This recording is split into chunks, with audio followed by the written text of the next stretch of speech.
China defends her decision not to declare a day off for workers yesterday as major roads are cleared of obstacles. New US tariffs on Chinese goods start next Monday. Beijing vows to take countermeasures. And South Korean President Moon Jae-in now in Pyongyang for his third summit with Kim Jong-un.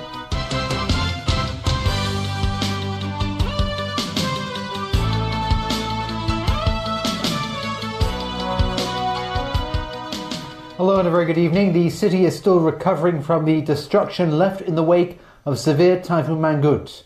Authorities say around 1,500 spots throughout the city are still littered with fallen trees and debris obstructing traffic flow. While the priority is to clear trunk roads of such obstacles, some residents are doing their part to help bring back normalcy. Piggy Wong tells us more. Take a look at some of the hard-hit areas. Damage done not only on land but also at sea. A garbage-covered seashore. Multiple boats cramped up. Even this 50-ton boat could not stand the force of the storm. It's really a disaster. We try our best to protect it, but still, it's the weather. It's the weather situation we cannot control. She has sent divers to assess the damage before deciding what to do next. As you can see, multiple boats have been washed up here and their engines no longer function. People in the neighborhood think it will take over a week to clean this up. While cleaners started to clear out the water surface, residents of Changkwon-o volunteered to clean up the battered promenade. I am clearing the sand and finding the bricks. I'm putting it beside so that people can run and jog here. Tide breakers were supposed to protect the shoreline from big waves, but not this time. Jogging paths and cycle tracks there, totally torn up. Volunteers collected bricks that were strewn around the place and piled them up to be reused. They hope the government will send more people to rebuild the place. Meanwhile, some villagers in the northern New Territories are still without power supply. This man said he lost all hope when a fallen tree crushed his house. Not much better for those at this Shangshui public housing estate, as 16 floors are still lacking electricity. Pinky Wong, TVB News. A day after public transport disruptions troubled many getting to work, the chief executive said she understands people's grievances and is willing to take the heat. But she disagrees she has put people's life at risk. Sharon Tang tells us more. Railway stations packed with people. Overwhelming crowds queuing for buses. Many criticized the government for not declaring a day off for workers yesterday when train and bus services had not fully resumed and hundreds of roads were blocked by fallen trees. Some even claimed they were risking their lives in trying to return to work. I don't think the government has put any citizen's life at risk. We have done all we could to respond to this super typhoon, and afterwards we have been trying very hard to restore the city to normal as quickly as possible. I have personally made repeated appeals to employers that this is a sort of situation that we need more understanding, accommodation, and mutual support. Some lawmakers say the chief executive could have declared a day off for workers. Carrie Lam said today it would be irresponsible of her to suspend work without any legal basis and proper assessment, or without knowing the consequences of doing so. But having said that, every time we have a major incident, we will review the arrangements. So I have asked the Secretary for Security to conduct an overall review of the various arrangements in coping with a major typhoon like this one. This afternoon, the security chief John Lee says he expects a cross-departmental meeting to take place next month. He says the authorities will look into making use of social media and text messages to facilitate communication with the public regarding traffic arrangements after strong typhoons. Sharon Tang, TVB News. The Education Bureau has announced that classes at all schools will resume tomorrow. If individual schools consider it's necessary to continue to suspend classes because of conditions of the premises or other reasons, they may do so after consulting the Bureau. Today, on the second day of the class suspension, suppliers and NGOs teamed up to make sure no pre-packed school lunches would go to waste. Volunteers gave out around 10,000 lunchboxes in Taipo this morning. Each person was allowed up to 4 boxes of food. Most people didn't mind the queue though, saying they were happy to get free food. Over in Macau, life is gradually returning to normal after Mangkhut caused serious flooding. The enclave's chief executive, Fernando Choi, said his government made improvements in relief work this year. And that's after officials came under fire for their slow response during another storm last year. Some shops said they're ready for business as soon as they can clean up the mess. Local authorities said 22 ancient monuments are intact, but some will close for repair works. On to some other news now, and the United States has hit China with its largest round of trade tariffs yet, imposing duties on $200 billion worth of Chinese goods. Handbags, rice and textiles will be included, but some items such as consumer electronics and other goods made using rare earths have been left off the list. The next round of the Sino-US trade war is on. Overnight, the Trump administration imposed 10% tariffs on about $200 billion worth of Chinese imports. And the White House has warned that if China takes retaliatory action, America would immediately pursue Phase 3, which is tariffs on roughly $267 billion of additional goods. In Beijing, the Commerce Ministry said China has no choice but to retaliate against the latest US tariffs. Still, it didn't specify what actions it would take. The White House chief economic advisor says Beijing can reverse the situation if it's prepared to offer a deal that is attractive to the United States. We are ready to negotiate and talk with China anytime that they are ready for serious and substantive negotiations towards free trade, to reduce tariffs and non-tariff barriers, to open markets, to allow the most competitive economy in the world, ours, to export more and more goods and services to China. But Beijing is unlikely to back into a corner so easily, with the Foreign Ministry saying the US has created great uncertainty in bilateral relations. One Chinese trade official said America's move has poisoned the atmosphere between the two sides. Meanwhile, despite its own differences on trade with the US, the European Union may see eye to eye with America when it comes to getting China to undertake reform and a greater opening of its markets to foreign competition. It's important that the already announced market openings and the future market openings are accompanied by regulatory reform, and that the need for issuance of licenses is reduced or simplified. The 10% tariffs start on September 24th, but the rate will increase to 25% by the end of 2018. In theory, this would give US companies some time to adjust their supply chains to alternative countries, which some think is a move by Trump to get American industry less dependent on China. So far, the US has imposed tariffs on $50 billion worth of Chinese products to pressure Beijing to reduce its huge bilateral trade surplus and make sweeping changes to its trade, technology transfer and high-tech industrial subsidy policies. As the trade war between Washington and Beijing escalates, we asked the man who normalized US-China relations almost 40 years ago for his thoughts.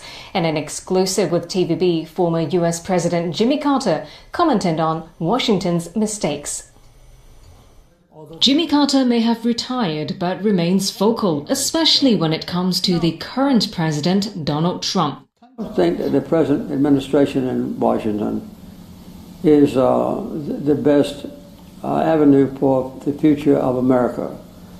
But I think it's more of an aberration, animosity toward China and withdrawing from international agreements like global warming agreement and things of that kind. I think those are mistakes that have been made in Washington. Former US President Richard Nixon opened the doors for communication with China in 1972. But it was Carter who formally normalized relations with China during his term in 1979. He also invited then Chinese Vice Premier Deng Xiaoping to the United States the same year. Almost 40 years on, how different are bilateral ties now? Well, how can we resurrect or bring back that feeling of mutual trust and friendship and respect that we enjoyed when Deng Xiaoping and I got together? I'm not sure it will happen in a few months, but I am sure it's going to happen in the future. The soon-to-be 94-year-old witnessed China's transformation over the decades and offered his thoughts on the future. And I hope that if China does become the most powerful nation, military and so forth, which I think would be a long time coming, that China will use its increased influence around the world for peaceful purposes and to resolve differences among nations and not to exacerbate problems that exist. A Nobel Peace Laureate himself, Carter said the Trump-Kim summit in Singapore earlier this year brought hope to resolving the Korean Peninsula problem. Still, that doesn't mean the Democrats became a fan of Trump. The United States is still number one as far as beneficial influence around the world, but I don't think it's going to be done under the present administration in Washington. I think it's going to require a change, which I hope will come in the year 2020. So you think it'll have to have a change? South Korean President Moon Jae-in landed in Pyongyang this morning to meet with North Korean leader Kim Jong-un. Moon's trip comes as efforts to rid the North of its nuclear program have stalled. During their meeting, Kim said the two sides need to achieve results at a faster pace, while Moon responded by saying all will be well. Peter Caveas tells us more. In a sign of warming ties between the Korean neighbors, Moon Jae-in was greeted at the airport by Kim Jong-un. The two then shared an embrace. Moon was also welcomed by crowds waving Korean Peninsula unification flags and saluted by the North Korean military. The two leaders then traveled in a black vehicle to a state guest house to begin their third summit talks this year. Over the three-day visit, Moon will act as a mediator and support dialogue between Pyongyang and Washington. Talks have stalled over reports North Korea is continuing with its nuclear program. The atmosphere surrounding the meetings are positive in Pyongyang. That was in stark contrast to what is occurring over the border. Dozens took to the streets of Seoul and protested against the summit. This protester says North Korea can never be a counterpart to talks, and they should denuclearize immediately. Plenty watched the meeting in the South Korean capital, where Moon is dealing with record low approval ratings. Some viewers believe his focus should be on South Korea's struggling economy. This person said denuclearization is a problem for the US and North Korea, and President Moon should be focused on domestic matters. Others are more optimistic about this summit. This individual hopes Kim Jong-un will visit South Korea if there is another meeting, and Korea can be reunified, which could improve the economy of both countries. Reunification is a long way off. The two neighbors are technically still at war. The Korean conflict ended in 1953 with an armistice, and peace was never officially declared. The two leaders plan to discuss the prospect of declaring a formal end to the war during the three-day talks. Plenty to work on before the sun sets on the third meeting of the year between the Korean leaders. Peter Caveos, TVB News. And still to come on the news tonight. Consumer Council warns that excessive and prolonged intake of vitamins could be harmful. Overseas same-sex relationships will be recognized in Hong Kong. And a Japanese billionaire named as SpaceX's first moon traveler.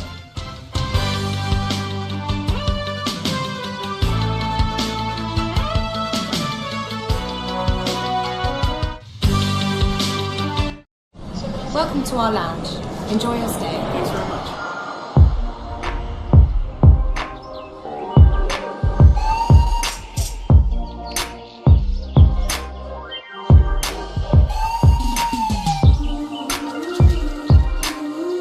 Find calm in over 1,000 airport lounges worldwide.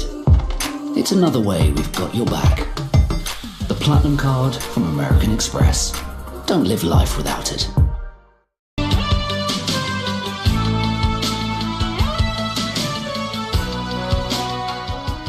And a warm welcome back to TVB News. The Consumer Council says it may be vitamin overload for many of us. As Christy Lund reports, the Council has identified products suggesting higher dosages above standards laid down by authorities.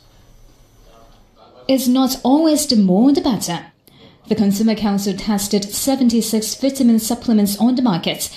It said 9 of them suggest daily dosages which are higher or at the upper limit of guidelines. 2 vitamin B products instruct adults to take 1 tablet per day. Each contains 1,000 micrograms of folic acid, which reaches the upper limit. Even though the scientific study is still under debate, but the excessive intake of folic acid by pregnant women might increase the risk of autism in the children. A vitamin E product recommends kids ages 4 and older to consume 1 tablet per day, exceeding the upper limit by 30%. That could affect the body's ability to avoid clotting, thus a higher risk of abnormal bleeding. Some vitamin supplements for children look very much like candies, so the council said parents should exercise caution and prevent their kids from taking them like snacks, as an excessive intake may lead to liver problems. Also from the watchdog, a warning on air purifiers. This one performed better in removing air pollutants than other products that are 3 times more expensive, priced at more than $3,000. Consumers should also note that the appliances may not necessarily reduce the symptoms of asthma or other allergies. Christy Lung, TVB News. Police arrested 14 people in a recent operation targeting online fraud. The group cheated victims out of $13 million. An officer said the culprits posed as buyers on second-hand sales platforms and paid their victims with forged cashier's notes. They then sold off the items obtained from the victims at cheaper prices online. Overseas same-sex relationships will be recognised in Hong Kong after a policy review at the Immigration Department. Those who have entered into a same-sex civil partnership, same-sex civil union, or even same-sex marriage will have their status legally recognised. From tomorrow, people in these unions will be eligible to apply for a dependent visa and sponsor their partner to move to Hong Kong. The policy review was triggered after a Court of Final Appeal judgment in July. It ruled in favour of a British citizen identified only as QT, whose same-sex partner was denied a dependent visa. Overseas again, a woman is accusing US Supreme Court nominee Brett Kavanaugh of sexually assaulting her when they were both in high school. As Sonia Artero reports, the woman will testify next week. The accuser is 51-year-old Christine Ford, now a university professor in California. She claims Kavanaugh was stumbling drunk at a house party in the 1980s when he pinned her to a bed and groped her while another teenage boy watched on. Ford considers it an attempted rape. She clearly considers this an attempted rape. She believes that if it were not for the severe intoxication of Brett Kavanaugh, she would have been raped. Kavanaugh is adamant he's never done anything like that to anyone. President Donald Trump believes him and claims it's a last-ditch effort by Democrats to sully his name. I wish the Democrats could have done this a lot sooner because they had this information for many months and they shouldn't have waited till literally the last days. Kavanaugh also claims he was never at the party in question, and the one alleged witness calls the accusation absolutely nuts. While some senators believe Kavanaugh, others side with the alleged victim. I think this woman, or whoever she is mixed up. Chairman Grassley must postpone the vote on Judge Kavanaugh's nomination until, at a very minimum, these serious and credible allegations are thoroughly investigated. I want to have both individuals come before the Senate Judiciary Committee and testify. Such a scenario is reminiscent of the 1991 sexual harassment claims against another Supreme Court nominee. I took that to mean we ought to have sex, or we ought to look at these pornographic movies together. Anita Hill nearly derailed the Supreme Court nomination of Clarence Thomas. I would have preferred an assassin's bullet to this kind of living hell. Republicans have scheduled a similar dramatic showdown for next week to allow testimony by the alleged victim and Kavanaugh to respond. And finally tonight, a Japanese billionaire has been chosen by SpaceX to join them on their first ever commercial mission to the moon. SpaceX founder Elon Musk introduced Yusaku Maezawa as the first paying customer on the private moon flight. Maezawa is the founder of Japan's largest retail website and one of the country's richest people. The 42-year-old even added more excitement when he announced he plans to invite 6 to 8 people to join him on board. He says he'll bring artists, architects, designers and other creative people so they can inspire the dreamer in all of us. The big Falcon rocket is scheduled to make the trip to the moon in 2023. And that's a news.